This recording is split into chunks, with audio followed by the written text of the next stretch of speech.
Hello friends, कैसे हैं आप सभी लोग। आप सभी का स्वागत करता हूं फिर से अपने चैनल पर। गाइस, आज हम इस वीडियो में आपके लिए लेकर आए हैं एक और न्यू इन्फॉर्मेटिव वीडियो, जिसमें हम समझेंगे कि ई कॉन्ट्रैक्ट किसे कहते हैं। आईटी एक्ट के अंदर ये क्वेश्चन आपसे एग्ज़ाम में पूछा जाता है कि ई कॉन्ट्रैक्ट किस तरीके के होते हैं। इसके बारे में डिटेल में शॉर्ट नोट लिखिए। इससे रिलेवेंट जो लॉ है वो आप हमें बताइए। तो इसी पर आज हम इस वीडियो में डिस्क्रिप्शन में समझेंगे, तो वीडियो को आपको एंड तक ज़रूर देखना है। चलो स्टार्ट करते हैं। सबसे पहले समझ लेते हैं कि ई कॉन्ट्रैक्ट का क्या मतलब होता है। और ये वीडियो आप सभी को पता है, अगर आप कंटिन्यू मेरी वीडियोस को देख रहे हैं तो ये दोनों लैंग्वेज में होती है, इंग्लिश और हिंदी, ताकि दोनों स्टूडेंट्स इस वीडियो को आसानी से समझ सकें। कोई चीज़ मेरे से समझ ना आए तो आप यहाँ पर सामने दी गई पीपीटी के अनुसार आप देखकर पढ़कर उसे समझ लें।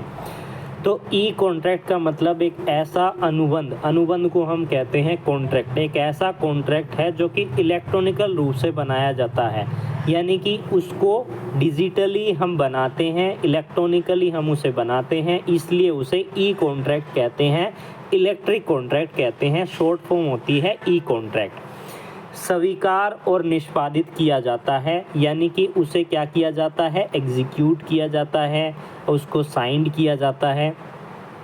जैसे कि ईमेल के द्वारा, वेबसाइट के द्वारा, मोबाइल ऐप्स के द्वारा या अन्य डिजिटल माध्यम के द्वारा। यानी कि कोई भी इलेक्ट्रॉनिकल रिकॉर्ड है, डिजिटल रिकॉर्ड है, डिजिटल सिग्नेचर है, इस तरीके के ये कॉन्ट्रैक्ट जो होते हैं, ये ई कॉन्ट्रैक्ट होते हैं। ये कानूनी रूप से क्या होते हैं, एनफोर्सिएबल होते हैं।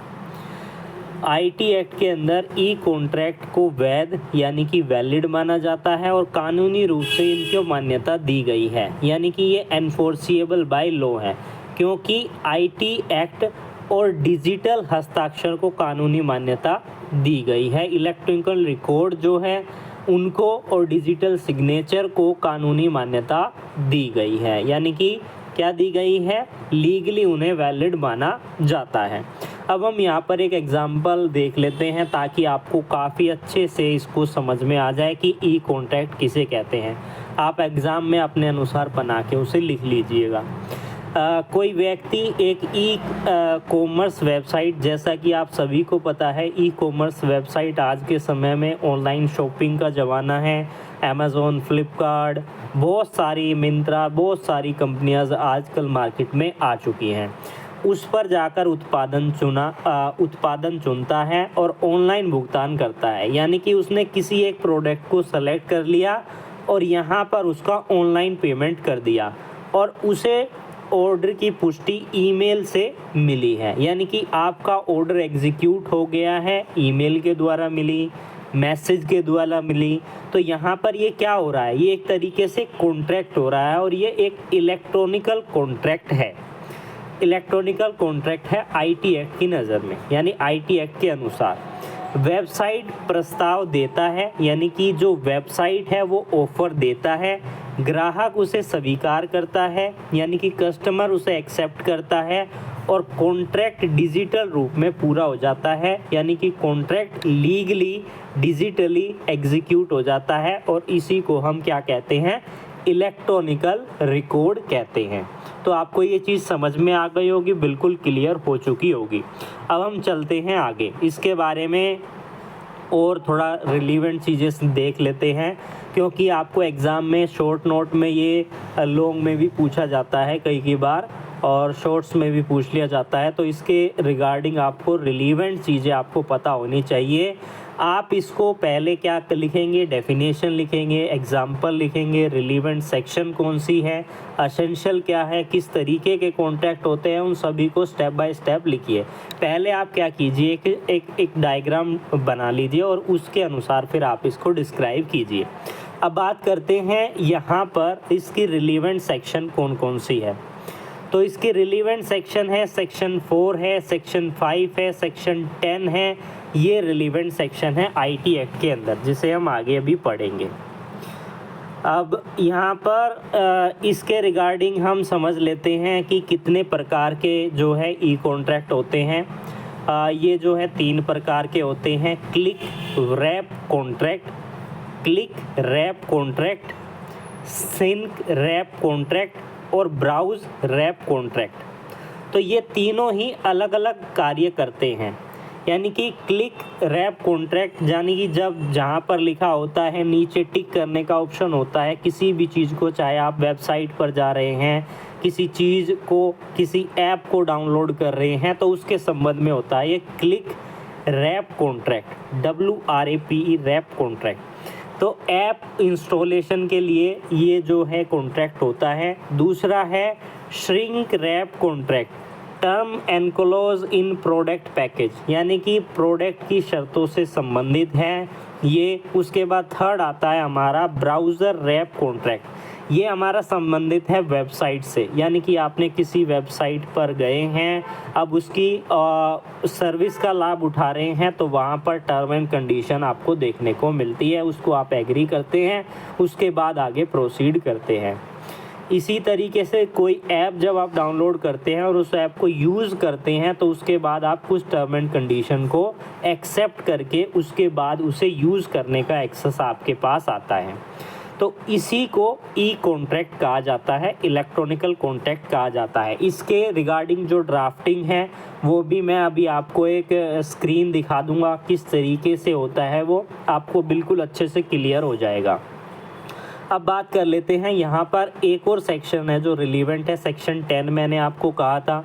इसके अलावा सेक्शन 10 जो कहती है कि इलेक्ट्रॉनिकल माध्यम से वैलिड जो कॉन्ट्रैक्ट होते हैं उससे डील करता हमारा section number 10A of information technology act 2000 का, यानी IT एक्ट का। उसके बाद और कौन सी सेक्शन रिलीवेंट है, यहाँ पर इलेक्ट्रॉनिकल रिकॉर्ड किसे कहते हैं, डिजिटल सिग्नेचर किसे कहते हैं, ये सारी सेक्शन आपको याद होनी चाहिए। किस सेक्शन के अंदर कौन सी डेफिनेशन किस के बारे में बताया गया है। तो इलेक्ट्रॉनिकल रिकॉर्ड सेक्शन 2(1)(t) के अंदर और डिजिटल सिग्नेचर सेक्शन 2(1)(p) के अंदर बताया गया है। अब हम चलते हैं और इस सेक्शन को समझ लेते हैं 10A क्या कहता है, यानी कि वैलिडिटी ऑफ कॉन्ट्रैक्ट और किस तरीके की इलेक्ट्रॉनिकल मींस के द्वारा, यानी कि इलेक्ट्रॉनिकली किस तरीके से वैलिड होगा। यहाँ पर लिखा गया है जहाँ किसी भी अनुबंध के निर्माण में, यानी कि किसी भी कॉन्ट्रैक्ट के फॉर्मेशन में प्रस्ताव का संप्रेषण, प्रस्ताव की स्वीकृति, प्रस्ताव और स्वीकृति की वापसी जैसा भी मामला हो, यानी कि प्रपोजल को कम्युनिकेट कर रहे हैं, प्रपोजल को एक्सेप्ट कर रहे हैं, उसे रिवोक कर रहे हैं, उसे एक्सेप्ट कर रहे हो, जो कुछ भी हो, जैसा भी मामला हो, इलेक्ट्रॉनिकल रूप में या इलेक्ट्रॉनिकल अभिलेख के माध्यम से व्यक्त किया जाता है, तो केवल इस आधार पर कि उसका प्रयोजन के लिए इलेक्ट्रॉनिकल रूप या माध्यम का उपयोग किया गया है, ऐसे अनुबंध अमान्य नहीं होगा। यानी कि कहने का मतलब है कि ये कह रहे हैं कि हम कोई भी डॉक्यूमेंट यानी कि कोई भी चीज़ इलेक्ट्रॉनिकल फॉर्म में है, इसका मतलब ये नहीं है कि वो कॉन्ट्रैक्ट वैलिड नहीं होगा। भले ही वो इलेक्ट्रॉनिकल फॉर्म में हो तो उसको भी वैलिड माना जाएगा, उसे अनफोर्सिएबल माना जाएगा। इस ग्राउंड पर ये नहीं कह सकते कि उसे अनफोर्सिएबल नहीं माना जाएगा। यह धारा इलेक्ट्रॉनिकल माध्यम जैसे ईमेल, वेबसाइट, मोबाइल ऐप आदि के माध्यम से किए गए कॉन्ट्रैक्ट को कानूनी मान्यता देता है। इसका अर्थ है कि किसी भी कॉन्ट्रैक्ट इलेक्ट्रॉनिकल रूप में किया जाता है और वह पूरी तरीके से वैलिड है, वैध है और न्यायालय में उसे लागू किया जाता है, और वो क्या है, एनफोर्सिएबल है in the I of the law. अब हम चलते हैं, इससे आगे बढ़ते हैं। अब यहाँ पर एसेंशियल क्या है, एसेंशियल को भी आपको बताना होगा अलग से, इसको भी आप चार्ट के माध्यम से बता सकते हैं, या जैसे मैंने यहाँ पर लिखा इस तरीके से आप जो है एज इट इज़ भी लिख सकते हैं। एसेंशियल क्या है, किसी भी ई कॉन्ट्रैक्ट के, ई कॉन्ट्रैक्ट IT अधिनियम मान्यता देता है इसे ई कॉन्ट्रैक्ट को, लेकिन इसकी वैलिडिटी के लिए हमें निम्नलिखित आवश्यक तत्वों जो कि हमारा कॉन्ट्रैक्ट एक्ट है उससे लिए गए हैं। यानी कि किसी भी कॉन्ट्रैक्ट को करने के लिए कॉन्ट्रैक्ट के एसेंशियल चीज़ें हमें ज़रूरी है। एसेंशियल का मतलब कोई कॉन्ट्रैक्ट के लिए जिसे हम इंडियन कॉन्ट्रैक्ट एक्ट में पढ़ते हैं, इसी तरीके से वहाँ से आईटी एक्ट और कॉन्ट्रैक्ट एक्ट दोनों का यहाँ पर मिश्रण है, यानी कि कहने का मतलब है दोनों एक्ट यहाँ पर एक साथ काम करेंगे। इसके लिए क्या क्या एसेंशियल पॉइंट है, सबसे पहले है ऑफर एंड एक्सेप्टेंस। एक पक्ष द्वारा वैध प्रस्ताव और दूसरे पक्ष के द्वारा उस वैध प्रस्ताव को स्वीकार करना, यानी कि एग्री करना। I am agreed. जब भी आप इलेक्ट्रॉनिकली किसी भी कॉन्ट्रैक्ट को करते हैं तो वहाँ पर आई एग्री ऐसा लिखा होता है और आप उस पर क्लिक करते हैं, टिक करते हैं और फिर आगे प्रोसीड करते हैं। दूसरा है लॉफुल कंसीडरेशन, यानी कि किसी भी कॉन्ट्रैक्ट के लिए कोई भी सेवा, सामान, कोई भी उसका आदान प्रदान होना चाहिए। Exchange of something like value है, मनी है, सर्विस है, कोई गुड है, कुछ भी हो सकती है बिटवीन द पार्टी, वो होनी चाहिए, वो एक कॉन्ट्रैक्ट के लिए वैलिड है। तीसरी चीज़ है यहाँ पर रिलेशन क्रिएट करना, कानूनी संबंध बनाने का इरादा, यानी कि वो दोनों लीगली, उनकी इंटेंशन है कि वो लीगली रिलेशन बनाएं। अनुबंध करने वाले दोनों पक्षों का उद्देश्य कानूनी दायित्व बनाना होना चाहिए। फोर्थ पॉइंट आ जाता है कैपेसिटी, यानी कि वो मानसिक रूप से किसी भी तरीके से अस्वस्थ हैं तभी वो कॉन्ट्रैक्ट होगा, अगर वो स्वास्थ्य है तभी होगा, अस्वस्थ हैं तो वो नहीं होगा। बालिग माइनर नहीं होने चाहिए, मेजर होना चाहिए कॉन्ट्रैक्ट करने के लिए। उसके बाद अगला पॉइंट है फ्री कंसेंट होनी चाहिए, यानी कि स्वेच्छा से दी गई उसकी सहमति कि मैं ये कॉन्ट्रैक्ट अपनी स्वेच्छा के साथ दे रहा हूँ, यानी कि फ्री कंसेंट होनी चाहिए। कोई भी coercion, fraud, miss representation, undue influence उसकी कंसेंट नहीं होनी चाहिए। कहने का मतलब है जोर ज़बरदस्ती, धोखाधड़ी, दबाव से ऐसा नहीं होना चाहिए। 6 पॉइंट है हमारा वैध उद्देश्य, यानी कि कोई कॉन्ट्रैक्ट हो रहा है उसका इलीगल ऑब्जेक्ट ना हो, इलीगल उद्देश्य ना हो, वो किसी लीगल उद्देश्य के लिए किया गया हो। ये एसेंशियल पॉइंट है किसी भी कॉन्ट्रैक्ट के लिए और ये यहाँ पर भी अनिवार्य है, भले ही वो ई कॉन्ट्रैक्ट है, इलेक्ट्रॉनिकल कॉन्ट्रैक्ट है। अब इलेक्ट्रॉनिकल कॉन्ट्रैक्ट एक इलेक्ट्रॉनिकल अभिलेख होना चाहिए और डिजिटल हस्ताक्षर या इलेक्ट्रॉनिकल प्रमाणीकरण का उपयोग होना चाहिए। पार्टी में यूज़ डिजिटल सिग्नेचर, क्योंकि डिजिटली हो रहा है तो डिजिटली सिग्नेचर होंगे, फिजिकली तो होंगे नहीं। और electronical authentication made to sign the contract, यानी कि उसमें एक वैलिड चीज़ होनी चाहिए जो डिजिटली उसको साइन करवाएंगे। अब हम यहाँ पर आपके लिए एक ये ड्राफ्ट मैं लेकर आया हूँ, इस तरीके से ड्राफ्ट होता है। ये पहला ड्राफ्ट है हमारा क्लिक रैप एग्रीमेंट का, इसको आप देख लीजिए, इसको एक बारी पॉज करके इसका स्क्रीनशॉट आप ले सकते हैं। दूसरा हमारा है श्रिंक रैप लाइसेंस एग्रीमेंट, इस तरीके का होता है, ये ही कॉन्ट्रैक्ट है दूसरे वाला।